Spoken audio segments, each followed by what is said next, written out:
आप लोगों को ये जान करके सुखद आश्चर्य होगा कि वही श्रीमद् भगवद गीता के 700 श्लोकों का कविता में अनुवाद करने का काम गुरु गोविंद सिंह जी ने किया, गोविंद गीता के नाम से।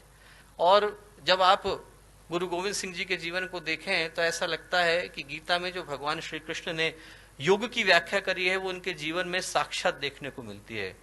दूसरे अध्याय में जब भगवान श्री कृष्ण कहते हैं बुद्ध युक्त तो जहाती है उभे सुकृत दुष्कृते तस्माद योगा युज्वस्व योग कर्मसु कौशलम। योग कर्म का शिखर पर जाकर के उपस्थित हो जाना है।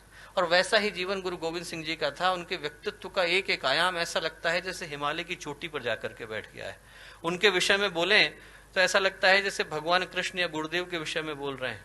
3000 के करीब पुस्तकें गुरुदेव ने लिखी, 24 गायत्री के महापुरुष चरण करे, इतना बड़ा संगठन खड़ा किया, साधक थे, संत थे, तपस्वी थे।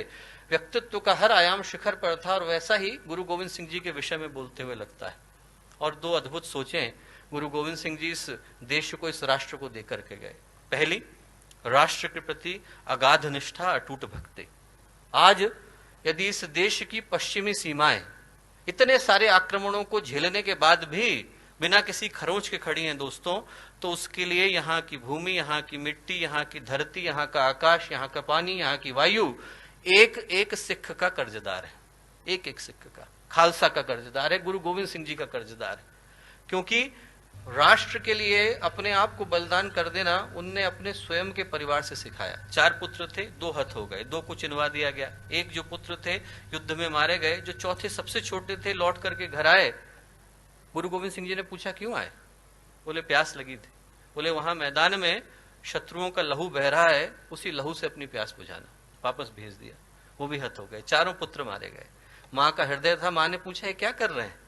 तो गुरु गोविंद सिंह जी बोले इन पुत्रन के शीस पर मार दिए सुत 4। 4 मुए तो क्या हुआ, जीवित कई हजार। हजारों पुत्र हैं मेरे, 4 गए तो क्या हुआ। ये है राष्ट्र के प्रति निष्ठा दोस्तों। एक एक खून का कतरा बहा देना, एक एक सांस को सुपुर्द कर देना, ये राष्ट्र धर्म है। धर्म वो नहीं है कि हम मंदिर में जाएं, घंटे घड़ियाल बजाएं, भगवान के कान दुखाएं। धर्म वो है जब हम लोग राष्ट्र के प्रति अपने दायित्वों की रक्षा करते हुए अंतिम सांस को भी शहादत की तरह सुपुर्द कर देते हैं। वो राष्ट्र धर्म कहलाता है। और वो गुरु गोविंद सिंह जी ने हमें सिखाया। दूसरी जो चीज दी वो दी एकता, साथ साथ चलना। बड़ा दुख होता है जब लोग धर्म के नाम पर तोड़ने की भाषा का प्रयोग करते हैं। धर्म तोड़ना नहीं सिखाता, धर्म जोड़ना सिखाता है। धर्म गिरना नहीं सिखाता, धर्म उठना सिखाता है। धर्म बंटना नहीं सिखाता, धर्म मिटना सिखाता है। और ये गुरु गोविंद सिंह जी ने हमें सिखाया।